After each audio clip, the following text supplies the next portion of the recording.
अस्सलाम वालेकुम स्टूडेंट्स। आज आपका next topic hydrocarbon chapter part 6 isomerism में स्टीरियो आइसोमेरिज्म। कल के लेक्चर में आप सीख चुके हैं आइसोमेरिज्म की दो बेसिक टाइप्स आती हैं, structural isomerism and stereo isomerism. Structural isomerism आप कंप्लीट कर चुके हैं। आज आपने स्टार्ट करना है stereo isomerism. What is stereo isomerism? Compounds having same molecular formula, same structural formula but differ in the arrangement of atoms or group in space।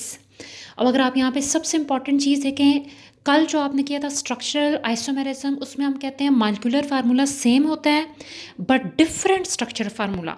यहाँ पे जो इम्पॉर्टेंट चीज़ है, यहाँ पे मॉलिक्यूलर फार्मूला तो सेम होगा ही होगा, isomerism means same molecular formula, लेकिन यहाँ पे स्ट्रक्चरल फार्मूला भी सेम होगा। अब डिफरेंट क्या चीज़ है? दे have different arrangement of atom और ग्रुप इन स्पेस। स्पेस में इनकी अरेंजमेंट चेंज है, 3 dimensional arrangement in space, geometry भी कह सकते हैं। अब इसकी जो कंप्लीट एक्सप्लेनेशन है वो एग्जांपल के साथ, हम ज्योमेट्रिकल आइसोमेरिज्म की जब एग्जांपल करेंगे तो ये डेफिनेशन भी आपको क्लियर हो जाएगी। स्टीरियो आइसोमेरिज्म की 2 टाइप्स आती हैं। फर्स्ट टाइप है ज्योमेट्रिकल आइसोमेरिज्म और सेकंड टाइप आती है ऑप्टिकल आइसोमेरिज्म। आज के लेक्चर में आपने कंप्लीट करना है geometrical isomerism. What is geometrical isomerism? First type of stereo isomerism. Compounds having same structural formula, molecular formula भी सेम होगा, containing double bond but differ only with respect to the arrangement of atom and group about the double bond। Double bond के लिहाज से groups की arrangement change हो, structure formula and molecular formula same हो, इन्हें आप geometrical isomerism कहते हैं। अब इस चीज़ को एक्सप्लेन करते हैं with example of butene. Butene की एग्जांपल हम ले रहे हैं 2 ब्यूटीन। सबसे पहले इसका मालिकुलर फार्मूला लिखेंगे। 2 ब्यूटीन का मालिकुलर फार्मूला आता है एस ब्यूटामीन 4 कार्बन C4। ई का मतलब होता है डबल बॉन्ड। और अल्कीन्स के लिए हमने पढ़ा था, अगर आपने हाइड्रोजन का नंबर कैलकुलेट करना है कार्बन के नंबर से और डबल कर दें कार्बन के नंबर को, C4 है तो हाइड्रोजन हो जाएंगे 8। ये इसका मालिकुलर फार्मूला है।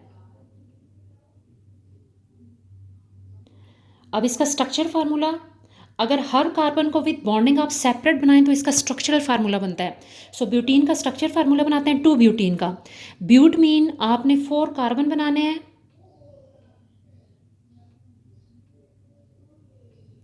इनको नंबर दे दें। Then E for double bond, और डबल बॉन्ड की पोजीशन है नंबर 2। 2 एंड 3 में डबल बॉन्ड होगा, यानी mid of the chain, centre of the chain. और हर कार्बन की बॉन्डिंग कंप्लीट करनी है with hydrogen. Each carbon form 4 bond, इधर 1 हाइड्रोजन आ जाएगी। आप इसके साथ भी लिख सकते हैं, सेपरेट भी लिख सकते हैं। 2 बॉन्ड ही हैं, 3, 1 बॉन्ड H के साथ। इस तरह भी बनाया जा सकता है, स्ट्रक्चर फार्मूला में साथ जोड़ के भी लिख सकते हैं।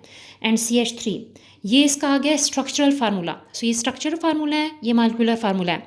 अब अगर मैं इसकी ज्योमेट्री ड्रा करूँ तो 2 पॉसिबल ज्योमेट्रीज या अरेंजमेंट आ सकती हैं ग्रुप्स में, स्पेस के अंदर, ग्रुप्स की अरेंजमेंट स्पेस में। फॉर एग्जांपल, सबसे पहले हम ये 2 एंड 3 वाला कार्बन बना लेते हैं ज्योमेट्री बनाने के लिए। ये carbon number 2 and carbon number 3 ये बनाया है इस मिड में। उसके बाद कार्बन नंबर 2 के साथ अगर आप देखें तो 2 ग्रुप्स हैं, एक CH3 है, ये हमने टॉप पे लगा दिया है, और सेकंड ग्रुप H है, ये हमने बॉटम पे लगा दिया है। कार्बन नंबर 3 के साथ भी 2 ग्रुप्स हैं, एक CH3 है, इसको हमने टॉप पे ही लगाया है, और सेकंड ग्रुप H है, ये हमने बॉटम पे लगा दिया है। तो ये इसकी ज्योमेट्री बन गई है स्पेस के अंदर।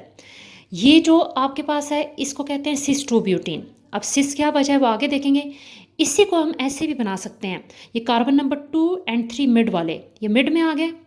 अब हमने ये किया है कि H की पोजीशन चेंज कर दी है, इसे ऊपर शिफ्ट कर दिया है, CH3 को मैंने बॉटम साइड पे लगा दिया है, और CH3 और H की वही पोजीशन रखी है, इसको चेंज नहीं किया, तो ये इसकी सेकंड अरेंजमेंट आ गई है स्पेस के अंदर।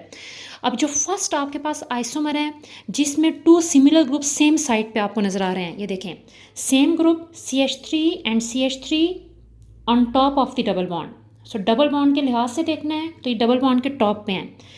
HH same group, double bond के बॉटम पे, सेम ग्रुप सेम साइड पे हैं। इस केस में सेम ग्रुप ऑपोजिट साइड पे हैं, CH3 टॉप पे, CH3 बॉटम पे, ऑपोजिट आ गया। H टॉप पे, H बॉटम पे, सो सेम ग्रुप की तरह के हैं, अपोजिट पे। अगर सिमिलर ग्रुप सेम साइड पे हों तो इसे सिस आइसोमर कहते हैं, सिस 2 ब्यूटीन। और अगर सेम ग्रुप अपोजिट साइड पे आपको नजर आए, जैसे CH3 सेम लेकिन अपोजिट है, एक टॉप पे है दूसरा किधर है, बॉटम पे है। H सेम ग्रुप, एक टॉप पे एक बॉटम पे, तो अपोजिट साइड पे चले जाएं तो इसको क्या कहते हैं, ट्रांस आइसोमर। तो ज्योमेट्रिकल आइसोमेरिज्म में आप अगर सिस 2 ब्यूटीन का मालिक्यूलर फार्मूला आप लिखें C4H8, ये काउंट करके देख लें, कार्बन 4 है हाइड्रोजन 8 है। ट्रांस 2 ब्यूटीन का मालिक्यूलर फार्मूला आपने लिखना है C4H8 ही आएगा। सिस एंड ट्रांस 2 ब्यूटीन के लिए अगर आपसे कोई कहता है स्ट्रक्चरल फार्मूला लिखें तो आप यही फार्मूला लिखेंगे, इसका स्ट्रक्चर फार्मूला दोनों का यही है, लेकिन ज्योमेट्री डिफरेंट है। सिस की ज्योमेट्री बनानी है तो सेम ग्रुप सेम साइड पे लगाने हैं, ट्रांस की ज्योमेट्री बनानी है तो सेम ग्रुप ऑपोजिट साइड पे लगाने हैं। सो ये इनका ज्योमेट्रिकल स्ट्रक्चर है।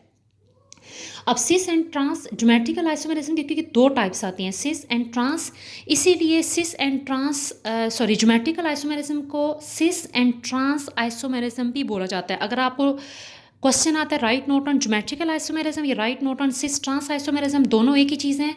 ज्योमेट्रिकल आइसोमेरिज्म का दूसरा नाम सिस ट्रांस आइसोमेरिज्म भी आता है। कंडीशंस फॉर ज्योमेट्रिकल या सिस ट्रांस आइसोमेरिज्म के लिए कुछ कंडीशंस हैं जो होंगी तो ज्योमेट्रिकल आइसोमर बनेगा, वरना ये नहीं बनते हैं, यानी सिस एंड ट्रांस आइसोमर नहीं बनते। पहली condition presence of double bond must है, अगर सिंगल बॉन्ड हो तो सिस एंड ट्रांस आइसोमर नहीं बनता है। और second most important condition, each double bonded carbon must be attach to different group. जो डबल बॉन्ड वाला कार्बन है इसके साथ डिफरेंट ग्रुप जुड़े होने चाहिए। फॉर एग्जांपल अगर आप यहाँ पे देखें तो ये डबल बॉन्डेड कार्बन है, इसके साथ अटैच ग्रुप, इसके साथ एक ग्रुप आपके पास अटैच नज़र आ रहा है CH3 और एक H, दोनों डिफरेंट है आपस में। इस तरफ भी देखें तो इस C के साथ CH3 एंड H डिफरेंट है। सो एक ही कार्बन के साथ जो दो ग्रुप्स हैं वो डिफरेंट होने चाहिए। अगर ये दोनों ग्रुप सेम होंगे तो सिस एंड ट्रांस आइसोमेरिज्म पॉसिबल नहीं है। फॉर एग्जांपल अब आपके पास जो है एग्जाम्पल ले लेते हैं। अब जो एग्जाम्पल मैं करवा रहा हूँ ये आपके पास इसी चैप्टर के एक्सरसाइज में कंसेप्चुअल क्वेश्चन है, उसका आंसर इसी पॉइंट पे बेस्ड है। क्वेश्चन ये है, why 1 butene not show geometrical isomerism. 1 butene में ज्योमेट्रिकल आइसोमेरिज्म क्यों नहीं होता है? 1 ब्यूटीन, क्वेश्चन है 1 ब्यूटीन में ज्योमेट्रिकल आइसोमेरिज्म क्यों नहीं है? तो सबसे पहले 1 ब्यूटीन का मालिक्यूलर फार्मूला लिख लें C4H8। अगर मैं इसका स्ट्रक्चर फार्मूला ड्रा करूं, ब्यूटामीन 4 carbon 1 2 3 4, ENE for double bond and double bonded S position number 1 इधर है स्टार्ट में। इसके बाकी बॉन्ड पूरे कर दें, 4 बॉन्ड हो गए, CH आ जाएगा, 4 बॉन्ड पूरे हैं, CH2 CH3। अब अगर मैं इसकी ज्योमेट्री ड्रा करूं तो यहाँ पे 2 कार्बन जो डबल बॉन्ड वाले हैं पहले बनाने C डबल बॉन्ड C। अब ये जो कार्बन नंबर 1 है इसके साथ 2 ग्रुप हैं H, 1H and second H। इसके साथ एक ग्रुप है H और एक ग्रुप है CH2 CH3, ये वाला ग्रुप। एक तरफ ये ग्रुप लगाया है और इसके दोनों तरफ H हैं। अब अगर आप देखें तो इस केस में हुआ ये है कि ये जो कार्बन है इसके साथ 2 H, ये 2 एटम्स सेम आ गए हैं, सेम एटम्स। और हमारे पास कंडीशन ये है कि ईच डबल बॉन्डेड कार्बन, हर डबल बॉन्ड वाले कार्बन के साथ ग्रुप्स डिफरेंट होने चाहिए। क्योंकि ये दोनों ग्रुप सेम आ गए हैं इसलिए आपके पास ये तो at a time cis and trans नज़र आ रहा है। अगर आप देखें तो बॉटम पे HH सिस है और अगर ये देखें तो HH ऑपोजिट ट्रांस है, तो ये सिस एंड ट्रांस एक साथ नहीं होता, या सिस होता है या ट्रांस होता है। इसका मतलब है इसमें ना सिस एग्जिस्ट करता है ना ट्रांस आइसोमेरिज्म, इसमें ज्योमेट्रिकल आइसोमेरिज्म है ही नहीं है क्योंकि कंडीशन सेटिस्फाइड नहीं हो रही, कंडीशन इसके ऊपर अप्लाई नहीं हो रही है। इसमें ये जो कार्बन नंबर 1 है इसके साथ दोनों H ग्रुप सेम आ गए हैं और सेम ग्रुप की वजह से इसमें ज्योमेट्रिकल आइसोमेरिज्म एग्जिस्ट नहीं कर सकता। लास्ट ये जो geometrical and cis and trans isomer होते हैं, ये 2 कंपाउंड, ये कैसे होते हैं? सेम चीज़ हैं, डिफरेंट चीज़ हैं। So actually cis and trans isomers are 2 different compounds, ये डिफरेंट कंपाउंड्स होते हैं। सिस बिल्कुल अलग कंपाउंड है, ट्रांस बिल्कुल अलग। क्यों?